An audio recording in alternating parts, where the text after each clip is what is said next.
That wasn't me, that was the Zoom.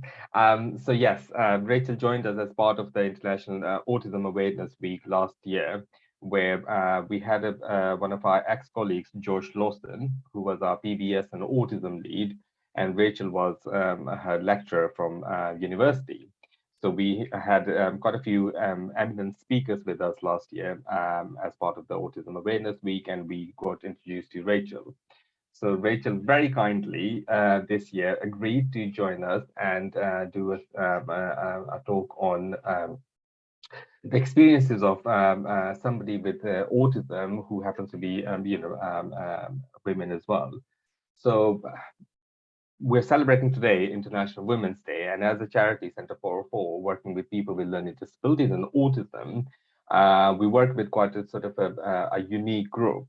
And especially women with autism and learning disabilities face their own unique challenges, which are quite well documented. We are now beginning to see more and more research being done about the unique experiences of women and girls with autism that they face in their lives. And we're really privileged to have Rachel today, who had a diagnosis of autism at quite a late age in her life. So I think we are in a really delight to hear what it is like to, first of all, not have an sort of have an idea that you have autism quite early on in your life, but find out at much later on. So we will see, I think, quite a rich experience and knowledge about what it is to have that journey from the very beginning to where Rachel is right now. So without any further ado, I want to hand over to Dr. Rachel Mosley. We're really privileged and we're really honored to have your presence with us, and we look forward to to your talk. So Rachel, over to you. Thank you so much. The honour and privilege is all mine, and thank you so much for everyone coming to listen. Hopefully you can all see my screen and hear me okay. I'm going to try and reduce the zoom. Let me just adjust the... Oh, there we go. Hopefully you can all see me and hear me, and thank you so much for the introduction. I'm honestly so happy to be here. I'll just kind of lay out what I'm going to talk about. Bit of an odd title, which I will explain over time. But just to quickly, run over who I am, although you guys introduced me so well. So I am a researcher in, well, my background is cognitive neuroscience, which is kind of like the brain basis of things like behavior, language, emotion. And in particular, my research field is autism. So I started off being very kind of looking at the brain, but nowadays my research is much more focused on issues that are difficult for autistic adults, particularly mental health. I especially look at self-injury, suicidality, aging, sex differences, late diagnosis, so all these kind of things. And I'm based at Bournemouth University. So that's my academic CV. But however, I'm a bit of an interesting beast because I did my PhD in autism research before I was diagnosed myself, and I'll sort of explain the story of how that occurred. But yes, I am also an autistic person, so I'm an autism researcher. And I'm going to kind of explain how I got to that point and the various steps along the way. So yeah, I'm going to actually, in this talk, sort of wear both of my hats. I'm going to kind of merge my research knowledge with my lived experience.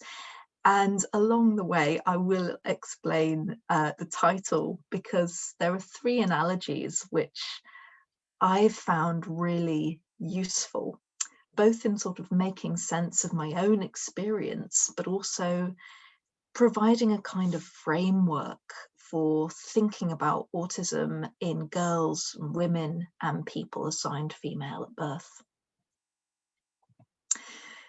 I just want to start by just mentioning, just a little trigger warning, there are some sensitive topics in this talk, and I think that when talking about one's life as an autistic person, I think a lot of these things are very common, things around mental health.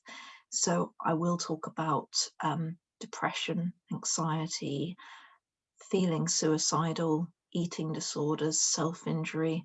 And I do apologize because these are difficult topics. I think they are very much, sadly, a reality of living as an autistic person for many people. But I just wanted to warn you that those things will be in the talk, and so please just be absolutely free to duck out if you think that that might affect you negatively. So that being said, let me explain a little bit about my kind of developmental trajectory and where I came from. Well, this is me as a little one. So it's interesting because with what we now know about how autism presents in very young children, I think I was pretty obviously autistic. I didn't speak until very late. My parents actually thought I might be deaf because I didn't really respond to my name. I didn't seem to sort of orientate towards people. I seemed quite socially disconnected. I also had quite severe motor problems, and I tended to miss all of my motor milestones.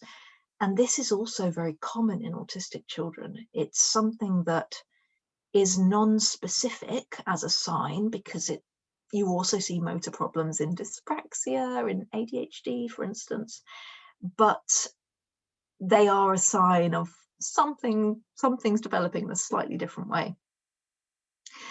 I was also very underweight as a child because I had real food selectivity issues. I had a very, very small list of foods that I could eat, and if I added one, another one would tend to drop off, so that I only had about five foods that I would eat at a time. And I was very, very, my mum might use the word intractable. I had fixed routines, fixed ways that things had to happen, and I couldn't be distracted or sort of it wasn't possible to sort of get around those with me. I remember being very confused as a child. I remember quite often not understanding what was going on around me. And I really struggled to follow commands, which meant that I got in trouble a lot with family and the outside world. My mum didn't think I was disobedient. So throughout my childhood, she was taking me to many specialists, partly to deal with sort of anxiety, but also partly trying to understand what was going on. It was only when I was about 10 that a specialist finally said, I think this might be Asperger's syndrome. However, they said that they didn't think I would get the diagnosis. So my mum did seek out a diagnostic assessment, but unfortunately the medical professional didn't, they did a kind of screening test, but then they didn't refer me on for a full assessment. They asked questions like, did I point as a child? My mum said, I think so. They asked if I'd made eye contact. My mum said she does now, because I did when I was about 8. And from that, they decided not to refer me onwards, which was a real shame, and it's had quite a lot of repercussions on my life. So hopefully I'll go through that as I go forward with my talk. But this was the 90s, and my experience was sadly very characteristic of what other autistic girls, women, people assigned female at birth, these experiences are very common. And unfortunately, autism has historically very much been associated with being male. And girls and women have always had to display much more obvious difference from the norm in order to be identified as autistic. So why is that? There's a number of reasons that have been identified by researchers in terms of why girls just don't get picked up. So the first thing is that our understanding of autism and the understanding that is laid out in all the diagnostic manuals is based on male cases. So all the descriptions of autism were basically made on male cases. So autistic features, although they're shared between male and female and non-binary people, they look a bit different based on the person's sex or gender. So in terms of repetitive and restricted behaviours and interests, these manifest quite differently in girls and women. So it seems that boys and men are more likely to show interests that are unusual in their subject. So they might be interested in something that's really different to what non-autistic boys and non-autistic men tend to be interested in. Girls and women, on the other hand, tend to show special interests that are appropriate for their age and their gender.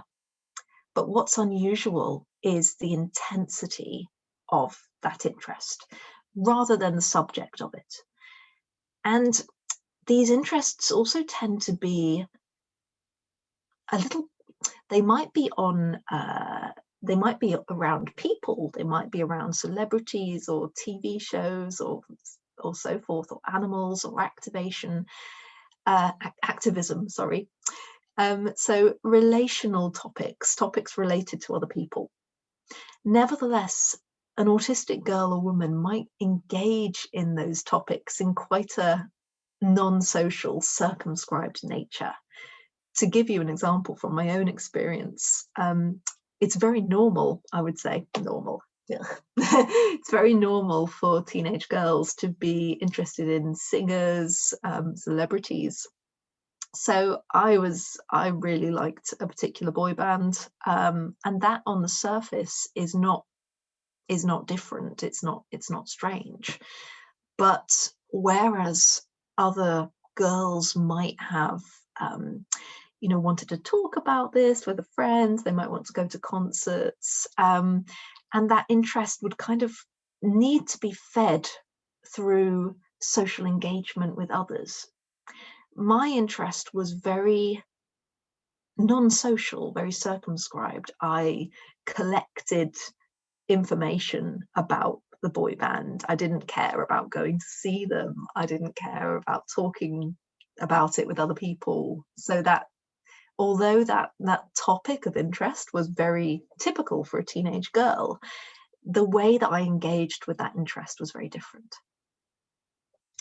We also know that girls and women present a little bit differently when it comes to social motivation and communication. So there's some suggestion that autistic girls and women might be slightly more socially motivated than boys and men. I'm not sure. Some research suggests that. But certainly on the surface, girls and women may look more alike to non-autistic people. They may be slightly more subtle. So at a younger age, autistic girls are described as sort of weaving in and out of friendship groups, and they look very similar to non-autistic girls. And the differences really come in when you look at the quality of the interaction. But on the surface, it might look pretty typical, whereas boys look more impaired in expressive social skills. So the differences, or even well, the differences between autistic girls and non-autistic girls really start to stand out a bit later in the teenage years, and the social world is a bit harder. And another reason why autistic girls tend to fly under the radar is that whereas it seems more common for boys to show externalizing behaviors, so maybe fighting, maybe having very obvious externalized meltdowns, it seems that autistic girls are more likely to show internalized behaviors. So when they have anxiety, they might rather go very quiet, be very kind of tucked in and not coming to anyone's attention. And so, of course, in a classroom, if you're sort of just hiding in the back, not making any problems, then you don't really get picked up. And another feature that really challenges diagnosis of women and girls is that many have excellent abilities to compensate for their challenges. Not all have this skill, but individuals who are highly verbal, have a good cognitive abilities, are very often able to compensate or camouflage their difficulties. And for that reason, often their difficulties are not obvious. It's only when you really look at them at a fine-grained level that you can actually see that they're struggling. So it's not that girls and women have the monopoly on camouflaging. Men and boys also camouflage, but there's some suggestion that women might do it slightly more, or perhaps more effectively. And some research suggests that girls and women might have slightly better executive function. So that's like how fast your mind works, how able you are to make plans, to generate new like verbal responses, be flexible. Some studies suggest that autistic girls and women might be slightly better at those things than autistic males, and that this would support their ability to camouflage so effectively. Trouble with camouflaging is when you're learning all these social rules in a very unnatural way, a very logical way, you will see oddities in behavior. So unfortunately, the real world does not conform to your scripts and your learnt rules. And so you'll see in autistic girls and women who are camouflaging perhaps slightly unusual eye contact. They've learned that, you know, they make eye contact with you, but it's slightly unusual. Perhaps their gestures are, they're there, they do point, as in my own experience, but their gestures might perhaps be a little bit different, a little bit more vivid. They might even sound more non-autistic than males. And one study actually found that autistic girls talked more similarly to non-autistic girls than autistic boys talked similarly to non-autistic boys. So autistic girls might even sound more similar to neurotypical children. And unfortunately, there is still this idea that autism is a male condition. So I think people are just less attuned to it and less likely to look for it in girls. So it's not picked up. We don't learn more about it, and therefore clinicians keep on overseeing. They overlook it. And because of all these things, yeah, we just sort of stay in this bubble where we continue not recognizing all the features of female autism. And autistic girls and women will tend to get picked up if their difficulties are more pronounced. So they need to have difficulties that are more severe than autistic boys do in order to be diagnosed. So this counts for social difficulties, repetitive and restricted behaviors and interests, language difficulties. Very often a girl needs much more severe difficulties in each of these domains. Often they need more behavioral problems, additional problems, difficulties in order to actually be diagnosed in childhood. Much more likely to be diagnosed if they have an intellectual disability, for instance. So yes, I fell foul of this myself. And going on to school, it was difficult, very difficult, a lot of social difficulties. And I really couldn't make friends by myself. My mum helped me to form a few friendships which were based around a shared interest in computer games. So that was sort of like the vehicle for my friendships. We just played computer games together, and that worked. That was an anchor for my friendships. As long as we could do that, we were fine. But at school, I really struggled with knowing about appropriate social behavior, about boundaries, and about emotion understanding. And an incident that always hangs in my mind, when I was a child, I did not understand emotions at all. I really didn't.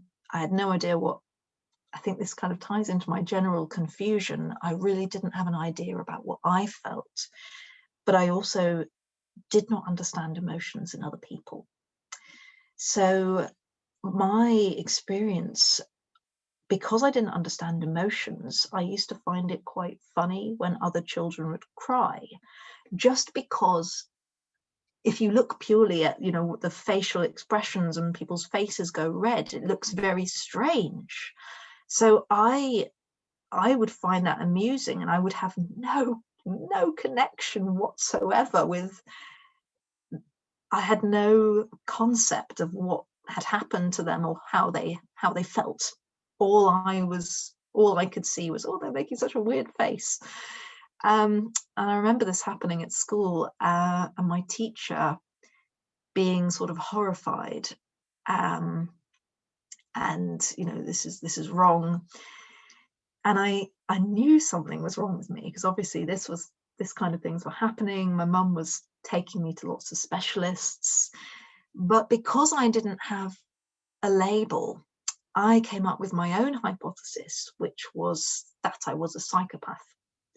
Because, you know, the way people reacted to me and this thing I'd done that was, you know, bad, and I realized, you know, there's something wrong with me. I must be a psychopath, which is a very unhealthy idea to grow up with. I knew that this was a bad thing to be, and therefore I had to hide it. I had to try and be a good person, and you know, I don't want people to know I'm a psychopath. So I just continued in this way, got through primary school, secondary school hit, and things became much worse. I was lucky enough to get through primary school without too much bullying, but I lost my solid, simple friendships at that point, and I couldn't make new ones. I was adopted by a few groups of girls. I was moved schools, you see, so in 2 different places. But unfortunately, I really couldn't differentiate between friendship and bullying. And my bullies were my friends. I didn't understand that at the time, but my friends drove, what happened was terrible. And these were my friends, so I didn't understand that they were bullying me. But yes, it was very difficult, and I made a lot of social faux pas, because I was emotionally, socially, perhaps 5 years younger than all my peers. So it was not easy. And we know that actually for a lot of autistic girls, women, people assigned female at birth, secondary school is often crisis point. So a lot's going on here. The social world becomes a lot more complicated, but there's also a massive change because a person's going through puberty. So what's happening with puberty it's what we call a biopsychosocial transition point. You're having a massive reorganization of the hormonal systems in the brain.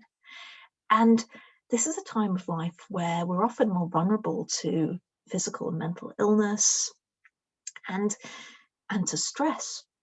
And we know that autistic children and young people really struggle with puberty and especially with periods. And this is a time of life where they often will experience more self-injury, more sensory sensitivity, and just a dramatic worsening in how they feel in their mental health. And they might really struggle during this time. And I agree, puberty sucks. 0 stars, do not recommend. My very literal understanding of growing up really came into a problem here, because in the way that puberty is often explained as, you're growing up, you're becoming an adult, I had the perception that starting my period meant that I was grown up, and if my mum found out, then she would no longer look after me, because you're growing up, you don't need looking after. So I hid it for years, and I couldn't face it. It was so awful, so traumatic, that I just pretended it wasn't happening. Didn't do anything to take care of myself, just pretended it wasn't happening. And that, of course, really did not help my social standing at school when I was kind of trying to hide it. And yeah, so puberty and literal understanding is very difficult. And it was around this time of my life when mental illness really kicked in a big way. I hadn't had a great awareness of myself, of my difficulties, of my social problems, all my emotions as a child. But at this point, I really felt depression and felt anxiety, and I really saw, what's wrong with me? I'm different. My self-esteem was so poor. And at this time of my life, I also began self-injuring. So let me say a little bit about this in relation to other autistic people and just autistic people as a whole. Because sadly, mental illnesses, especially anxiety and depression, are really, really common for us. Burnout too, which is this state of kind of chronic exhaustion, which is related to, dealing with all the stress in the world. And my research has really been focused around these topics, and especially on self-injury and suicidality.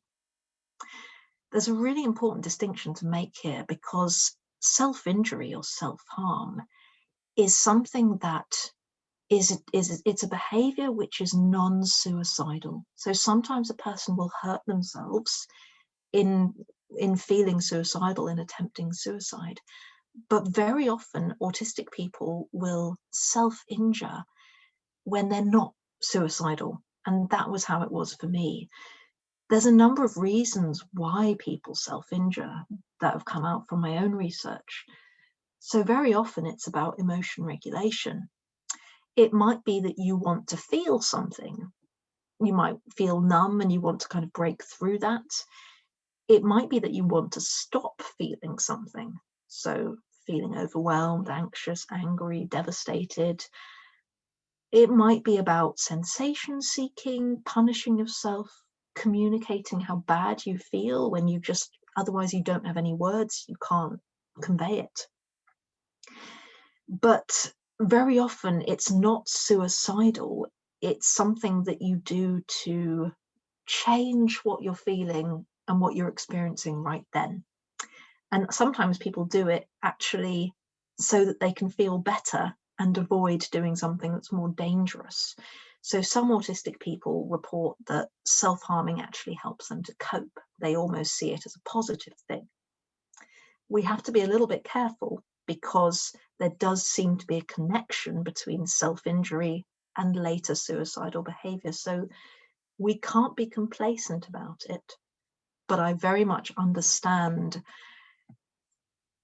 it's something that has really stayed throughout my life, fulfilling different functions at different times, but it is the most reliable, effective thing that has happened for me in terms of regulating my emotions, which is something I've really struggled with. I'm not saying people should do it because it's awful, but this is the function it has fulfilled for me. There is another very maladaptive way I found of regulating my emotions, which I will come on to in a bit. But to sort of dip back to my own story, I got through school somehow. It's some very bad, difficult, dangerous times, but I got through. I got my GCSEs, I got through sixth form. I ended up going to university, still living at home. I didn't have the skills to live independently, painfully shy. So I was I didn't have the typical experience of university. I didn't have any friends. I just had some online friends, but I didn't have any friends at university. But in my second year, something happened to me. I discovered that I loved my topic. So I was studying psychology and I loved it as a science, looking at the brain basis of behavior and of difficulties. And one lecturer really spotted my potential and supported me and encouraged me. I had no self-belief, but she encouraged me to go for it. And I did. My whole self-esteem became hinged on getting a first. And I made myself ill with it, but I got it. I didn't really know what to do next, but after a year sort of doing some research experience, I applied for a PhD. And that was the start of something wonderful, and with some difficult points too, but mainly wonderful, because for the very first time I had friends. So it was a difficult period. I was 23 when I started, I think. I started my PhD. And it was one of the happiest times of my life in terms of having friends. I had a boyfriend for the first time. I was that much older. I had that much better understanding of how to hide my weirdness. And I threw myself into everything. It was exhausting, but wow. But it was also a time of life when I was in the grips of a terrible mental illness. And you can maybe see what's coming here, because camouflaging is a huge issue for autistic girls and women, and it really seems to intersect with mental health. It seems that people who spend more time camouflaging seem to have poorer mental health. So people who spend a lot of time doing it, but also people who switch a lot between masking and non-masking, it seems they often have poorer mental health and are more likely to feel suicidal. And this kind of makes sense, because if you think about it as if you're constantly striving to be acceptable, it's underpinned by this feeling that you need to. They wouldn't like you if they knew who you really were. So it's like you're not good enough who you really are. And over the years, I've thought of an analogy which really captures this for me. You might remember this scene from Harry Potter where they face the Boggarts. And in my eyes, autistic girls and women are the perfect Boggarts. So many of us, if we're able, we will try to be what we think other people want us to be, and we will perform for other people. And relationships can become a bit one-sided and distorted because you're constantly performing for the other person. You're constantly on. So my social style in the interactions is I will be asking questions all the time, because I've learned that people like to talk about themselves. I will be trying to please. And this kind of boggarting, camouflaging, is exhausting. I think it can create confusion for other people as well as yourself. My boyfriend, first boyfriend, I remember, got very angry with me once because he said, you pretended to like such and such. Whereas I didn't really understand this. I had liked it because he liked it, and I became a certain person for him. But it creates this sense of uncertainty. Who am I? Do I actually have a personality outside other people? And asking questions like this will often get you slapped with a label of personality disorder, which is what happened to me, because you have this sense of unreality. You know, other people give me substance. And it seems to be especially tricky for autistic girls and women because we have this interaction with social roles and gender norms. Society expects us to be more social, have more relationships, be more nurturing. And at the same time, we are equally impaired as autistic men, and we're not understanding these social expectations and these rules of relationships. So society expects more of us, but we can't deliver, despite on the surface being thought of as more able. And this was very much the case for me in my first relationship. It was a massive trigger for my descent into a serious mental illness. I was with someone who had a very strong will that was imposed very strongly, and I just said yes to everything. I was constantly on, constantly performing, trying to please, and utterly unable to express my needs and wants or explain how exhausted I was. I just couldn't stand up to any kind of pressure. And I didn't have the skills, the communication skills, or the clarity to see what was going on and communicate it. And this all culminated in a bit of a crash. Perhaps if I'd had a diagnosis, it might have been easier to identify what was happening and try to change. But as I didn't, it was just me failing as usual. So I just kept on trying. And I have to go backwards quickly to explain what happened next, but I hope you'll bear with me as I think it's a very important topic for autistic girls and women. So I've mentioned before I had problems with food selectivity, and basically the only foods I could eat were very processed ones, very high fatty ones. I drowned everything in ketchup, and I would gag if I tried to eat things like fruit and vegetables. So I gained quite a lot of weight.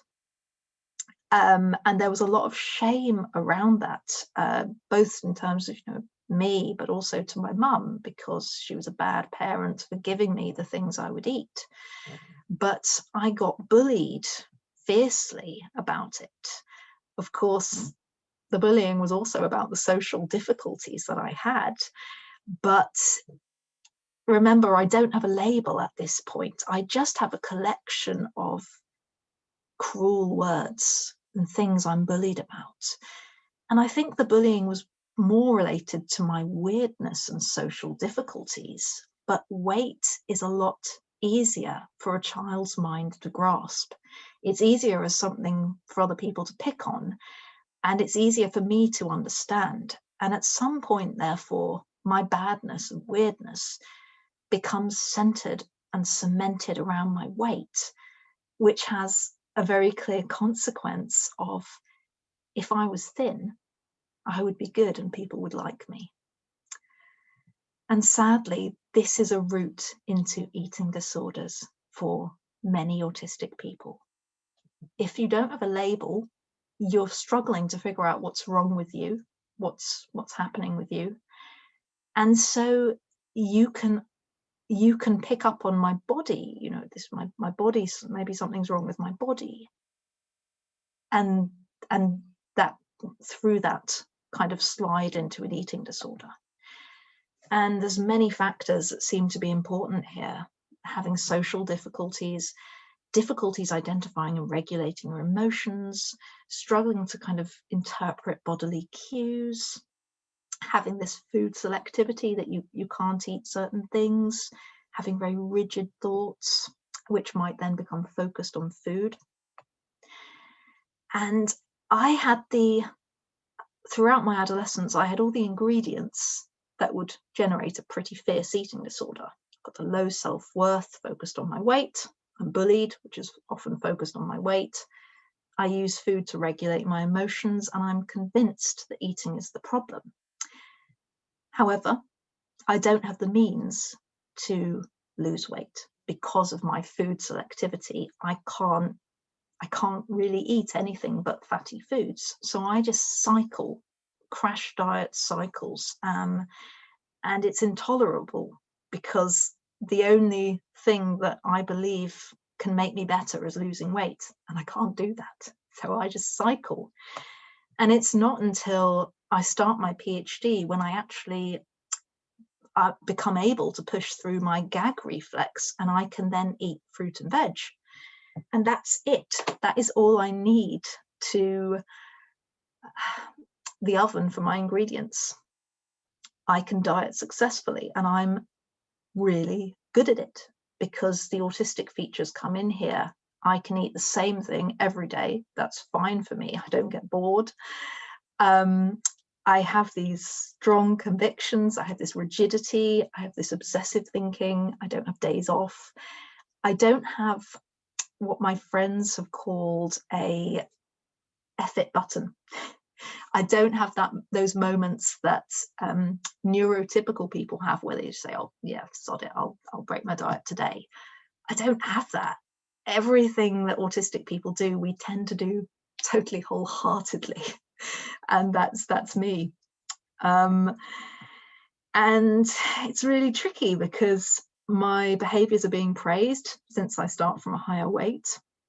I feel likable for the first time. I've got friends, so and this seems to be connected to me, so why would I stop?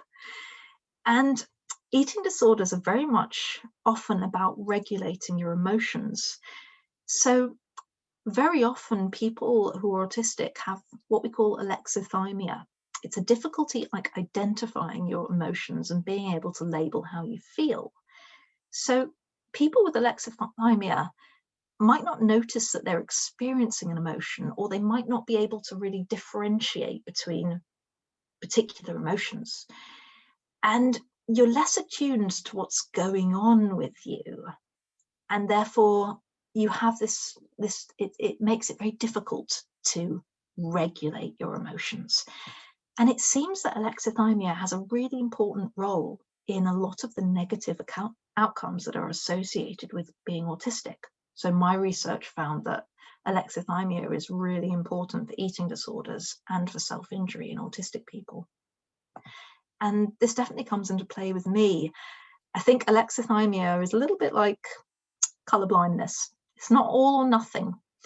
So you could think of a color wheel like this, where some people can see all the gradients in the circle. They can see all the gradients in the outer circle there. Some people can't see differences between the 6 primary emotions in the center. I would say I'm sort of in the middle. I can see the 6 primary emotions, and I can see a smattering of those emotions in the center. But very often I can't understand what I'm feeling in the moment. So I just feel a massive this just bad feeling. Don't know what it is. I'm exhausted, and I kind of lose this sense of myself. But my eating disorder really comes into play here because I learn that I can use eating disorder behaviors and running as a means of suppressing, regulating my emotions.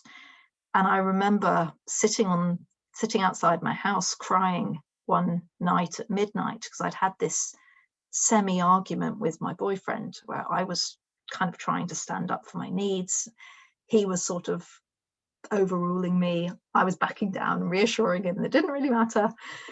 And I just had this realization, I don't need to feel, I can go running right now. It's not a sensible idea in the middle of the night as a young woman. But I could switch my emotions off. I didn't need to worry about my relationship, my job, my career. I could just go running, I could just engage in my eating disorder, and the world became very, very small. Eventually, of course, things fell apart with that relationship, and just socially, and I got very, very ill. I got through my PhD, but it was quite touch and go, and my world became very, very small again. And one of the things my sister said during this time really haunted me. I always remember it because it encapsulates autism in girls and women perfectly to me. And that's the analogy of the iceberg. So it's always one thing after another with you. That's what was said about me.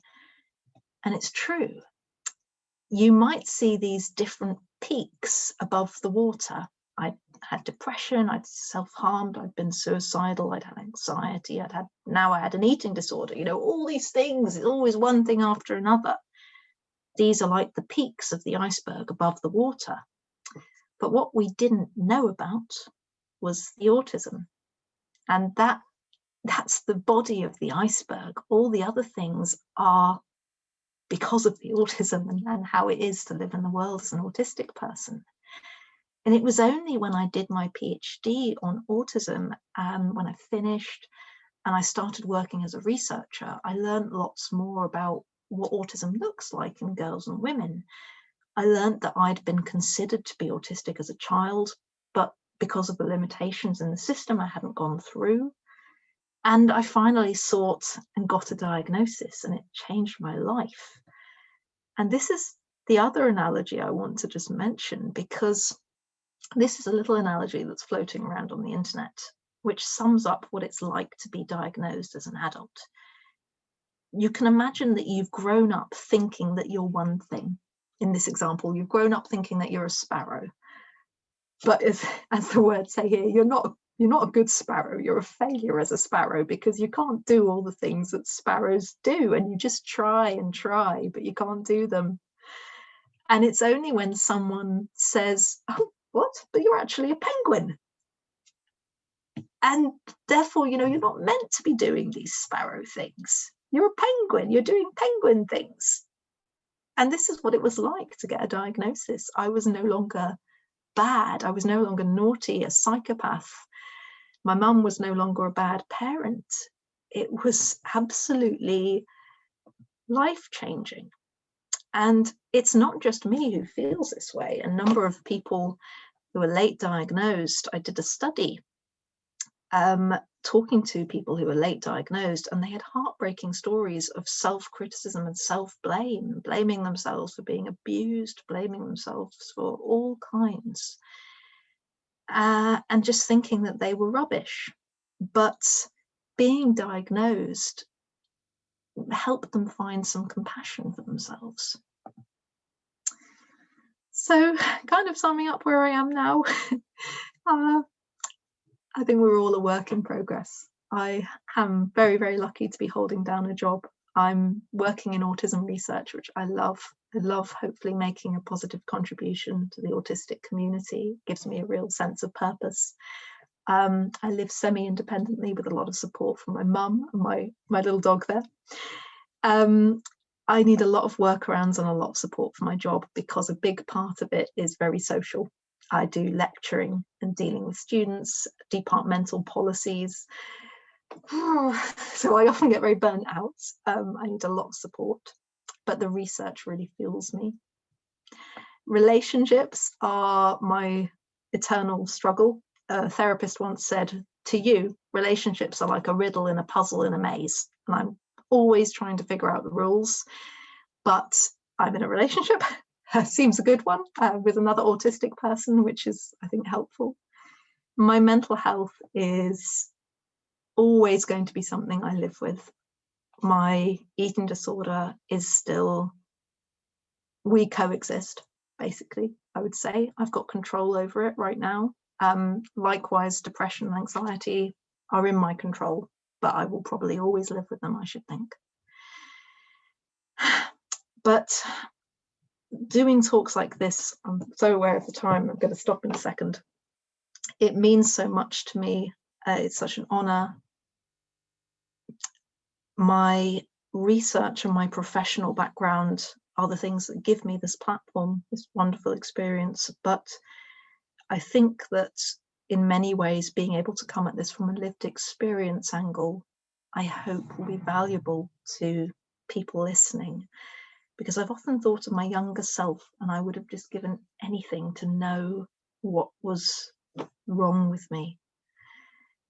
It's just that you're mixing with sparrows, but you're actually a penguin. And I desperately needed to see someone else like me, another penguin who was okay, happy at times, struggling at times, but okay, living a life, having some of the same things as non-autistic people. And I think that seeing that, that representation is so important for autistic young people. I'm going to stop there, and I'm so sorry I've talked for as long as I have, but I thank you so much for listening, and I would be so delighted to take any questions. I'm more than willing to stay after the time as well to take any questions. Thank you so much. Thank you so much, Rachel. Thank you, Rachel. So yes, any questions anyone has?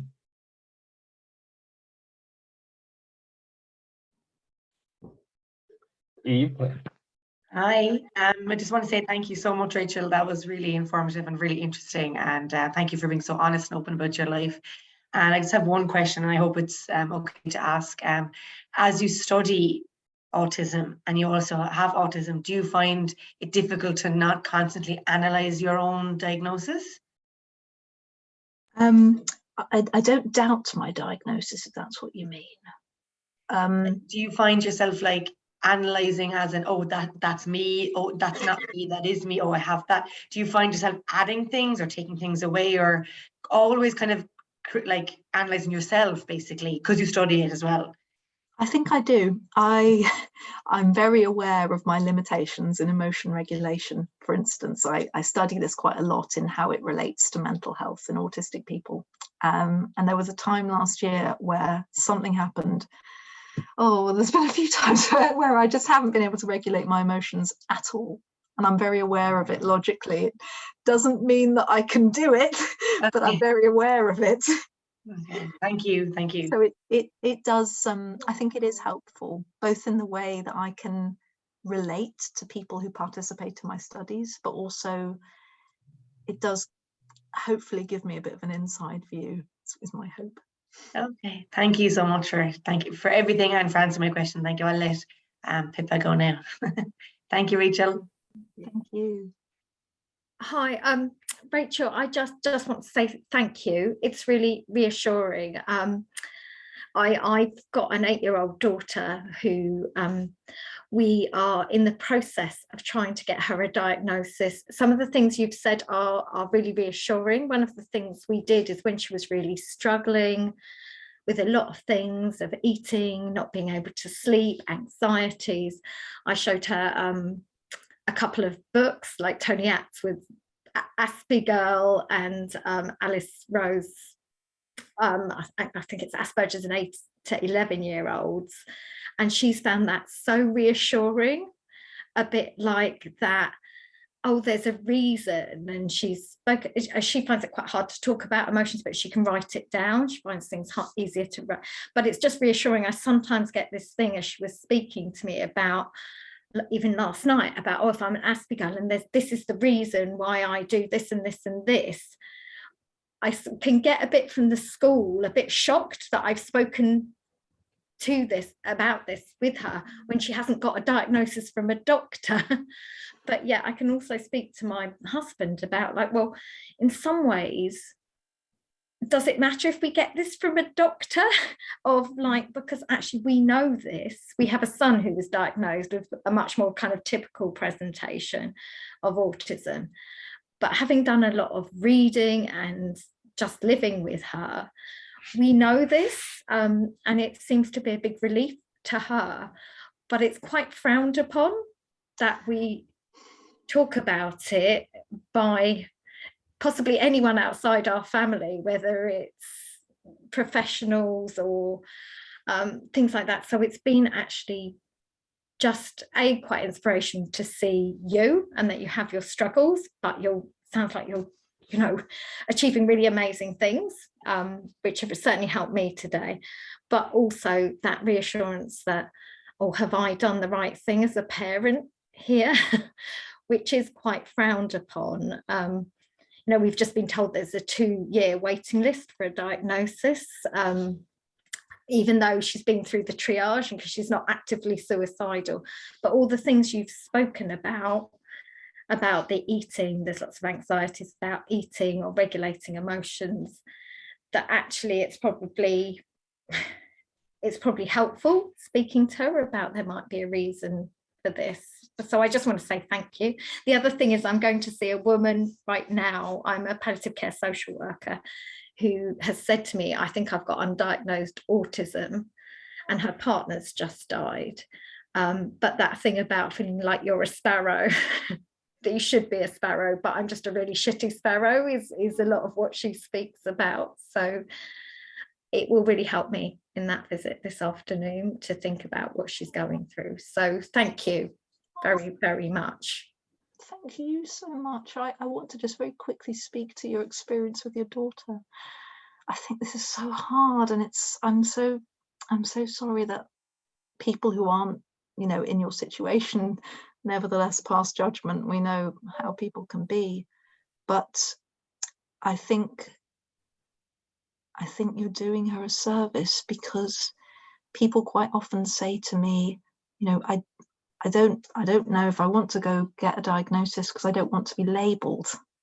And the thing I always feel is, the trouble is you will be labelled anyway. I was labelled with a lot of horrible labels, not blameless medical ones, but, you know, weird, psychopath, blah. So it's so much better to say your brain is a different type of brain, and lots of people have a brain like yours. That's such a kind of you, and I really hope that when you get through that diagnostic journey, I hope you'll get an official stamp, but obviously you realize and you can communicate to her that the system isn't perfect. We have a categorical system. Either you get the diagnosis or you don't get a bit of the diagnosis, you either get yeah, and so you can explain that, but hopefully, but no, I think this is a gift you're giving her. Yeah, well, I thank you, that's reassuring to know. Thank you.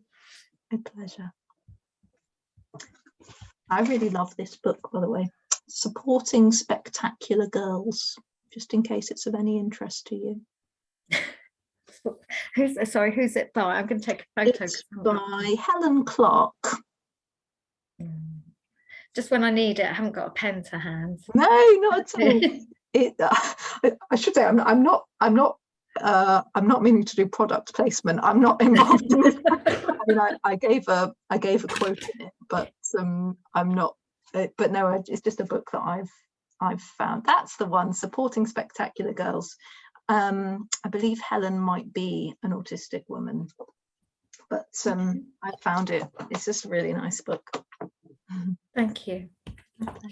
I have left the name of the book in the chat box, so if people want to Google search it.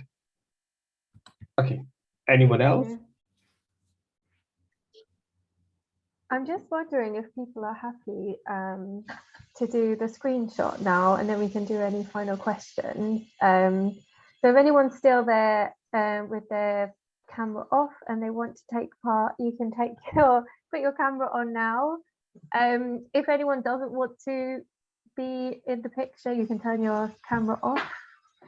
But I'm just going to take a screenshot of everyone doing the International Women's Day pose, which is that one. I might not be able to do it because I've got to press buttons, but if everyone else can go for it. Okay, 3, 2, 1. Okay, thank you. That's done. So if anyone has any other questions, and I just want to reiterate to say thank you so much to Rachel, because it's such a inspirational an important topic, and you do it so well. And I've seen it before, and I still feel like I got so much out of it seeing it again. So thank you. Thank you. Honestly, the Yes, gratitude yes. is all mine. Can I ask a question? Yeah, Joanna. Yeah. I just wanted to thank you as well, because it's been very helpful for the people who support. Yeah, just going back to your years, like when you were 26, 27, how would you, like you said, you were like, you'll be in your shell, like, how would you want, what would you have wished for people, like, to ask you, When like, I was, to interact with you? What would be helpful? Yeah. when I was 26. Yeah, like within those years, let me say 20 to 26. Okay. Yeah, because I'm saying it because we have like some service users who have been diagnosed and some have not been diagnosed, and they have all these traits, anxiety, depression, and everything. But what difficulty is maybe finding a way to engage. So just maybe a bit of your advice, how we can, because we can't really engage with, we don't know what maybe they are thinking, but we would like to engage with them. Like, what would you, like in those years, what were your challenges? What would you have wished people would tell you? So to make you just to open up. Right. Are the people, the service users you're talking about, do they are they diagnosed? Yeah, some are diagnosed and some are not diagnosed, but they have these traits you're mentioning. Okay. Yeah. Well, I think my experience is quite different because I didn't have a label at that point. Okay. I think in part I've mentioned emotions a lot, and I think a lot of autistic people really struggle to identify what they're feeling and also to communicate that, get it out of themselves and share it with the outside world, to share their thoughts. And I suppose that would have been true of me too, although I wouldn't have had the language, I wouldn't have had the vocabulary or the understanding to say that that was what was going on with me. But I think I'd say two things. I think anything you can do to help them sort of be able to kind of identify their emotions and communicate them. Oh, okay. That can help. Okay. Is there anything anyone did? Oh, yeah. I was saying, is there anything someone did that maybe made you feel good, like made you like able to open up? Like, is there any trigger, like anything? The people around you or your friends, was there anything that like struck you and you were able to open up to people, or you just? Not really. I don't think so, no. I think it's difficult as a comparison because I wasn't diagnosed, and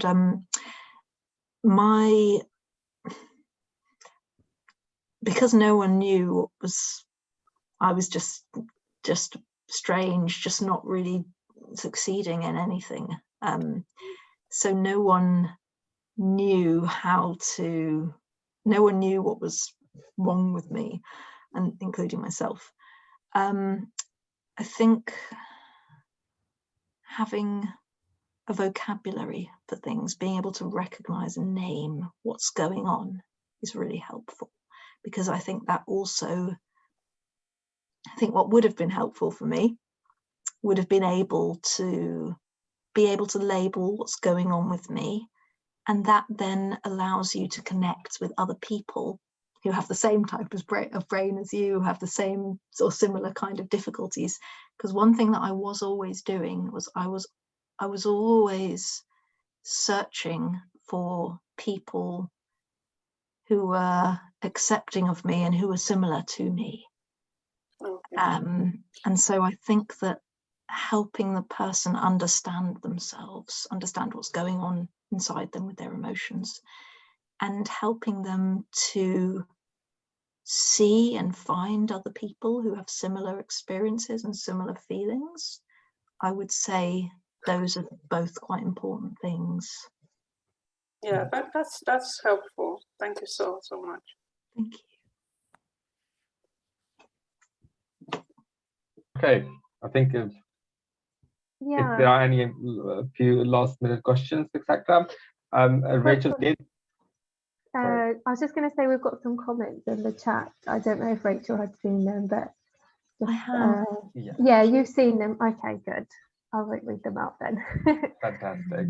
Rachel has kindly offered that if there are any other questions that people feel that they haven't they don't want to ask right now, or it will come up later, you can email it to me, and then I can send them over to Rachel, and then she can respond back if she wants to. So yeah, that offer is there as well. People are very welcome to email me directly if you like. I'll put my email address in the chat. Fantastic. There you go. You got the email as well. I have one more question. Are the people that asked questions happy for this to appear in the recording as well? Because I think the question and answer session has been quite informative as well, but just to check if people are happy with that. I don't mind. I'm no issue with that anyway. Yeah. Is that okay with you, Pippa? Yeah, that's great. Thank you. Yeah. Okay, thank you. Fantastic. And Rachel, again, thank you so much for joining us today. And we hope that this partnership that you have developed with Centre 404, it continues for many years to come. And we disturb you again next year and year after. More than happy to, but thank you so much, and thank you so much everyone for listening. I'm really grateful. And thank you everyone for joining us. It's it's really made that environment very rich. So thank you for joining us today. I think Eve, your colleagues have done a sort of an exhibition in room A at our main office about inspirational women with autism and learning disabilities. So I would encourage you all to please do go and visit that exhibition as well. So thank you very much for joining in today again. Thank you. Thank you. Okay. Thank you. Bye. Hope everyone has a good day. Yeah. Thanks. Bye, everyone.